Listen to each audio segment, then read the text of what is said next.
Hey guys, welcome back to my channel. My name is Russ and I drive my 2024 Subaru Forester here. So this channel, it's all about me driving this car and my experiences. I will tell you all I know about it and all I think about this car. So feel free to subscribe and hopefully you're gonna find these videos useful. And the topic of today's video is gonna be Subaru Forester for toll drivers. I'm a toll driver, I'm 6'4", I have a family. It's me, my wife, and the baby who is 2 years old. And this car, the reason why we got this car basically and why it won the competition among all the top competitors, Toyota RAV4, Honda CR-V, Nissan Rogue, was because this car was the most comfortable. It had to be a practical car. And the reason why ended up in a Subaru Forester was because it was the best car when it comes to basically size and the interior room. And let me tell you why. So, how I ended up in this vehicle. I did a research and I sat in Toyota RAV4, I sat in Honda CR-V and Nissan Rogue.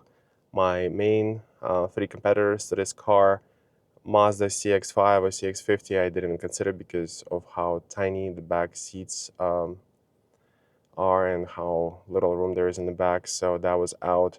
But then basically, I'll tell you my journey of how I ended up in this vehicle. Um, I went to the Toyota dealership first. I wanted to love Toyota RAV4. I mean, resale value, great brand name, reliability, all that. But you know what? Immediately, I checked the back doors. They don't open 90 degrees. That's bad. If you're a parent, you know, loading and offloading the child in the car seat, the doors have to open 90 degrees.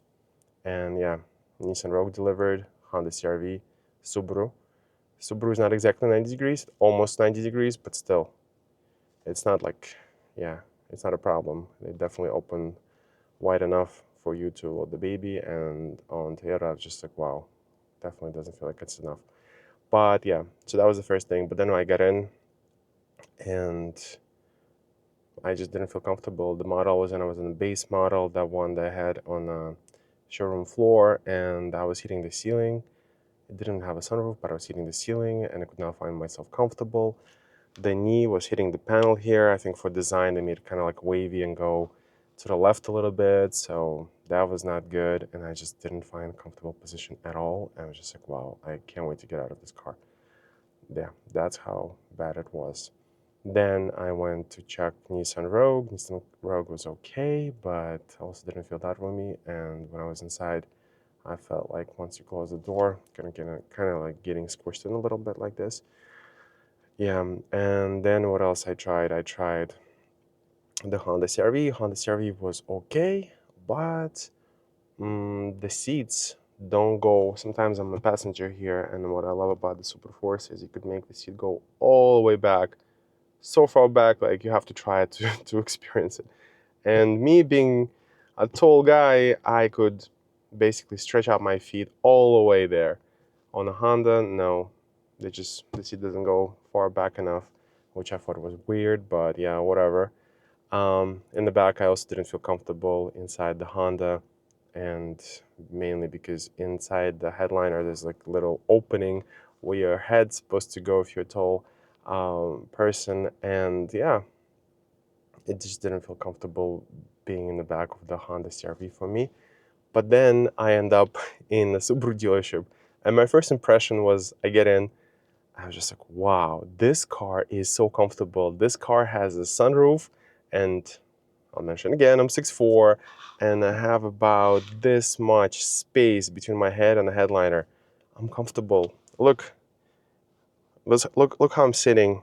In the Nissan, I would have to sit like this all the time. Here, I could do this because it's just, yeah, it's so much space. In here, I could move the seat all the way back and stretch out my legs completely flat, like it's perfect.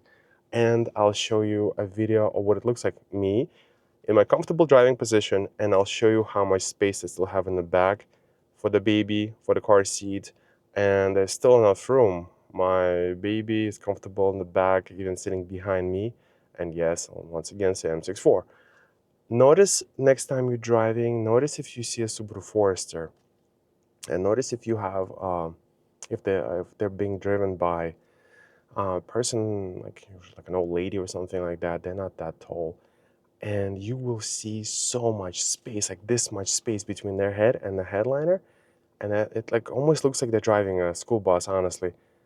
Yes, and for them it doesn't matter how big this car is, but that's just to emphasize the point that this car, um, yeah, has so much headroom, unnecessarily for some drivers. But the reason why I'm in this car today, if this was not a comfortable car, I could care less about all-wheel drive and fuel economy and all of that, all the benefits. No, who cares? If you're not comfortable, I have to be comfortable, and my family has to be comfortable. So I would not end up in this car if it sucked, basically, and if it was not roomy enough.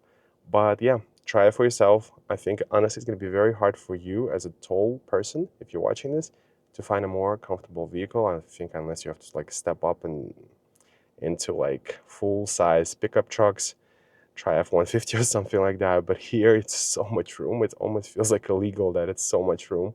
And bravo Subaru for doing this, because yeah, a little secret side note, I do like the Outback, but in the Outback I didn't feel comfortable. Yeah, it's just like, yeah, inside it feels like a sedan, and cross-track, forget it. So yeah, please let me know in the comments if you also ended up in a Subaru Forester just because you're a tall person and you could not fit comfortably anywhere else, because that's my story. Thanks for watching, guys. Hopefully you found this video useful. Please like and subscribe for more videos like this.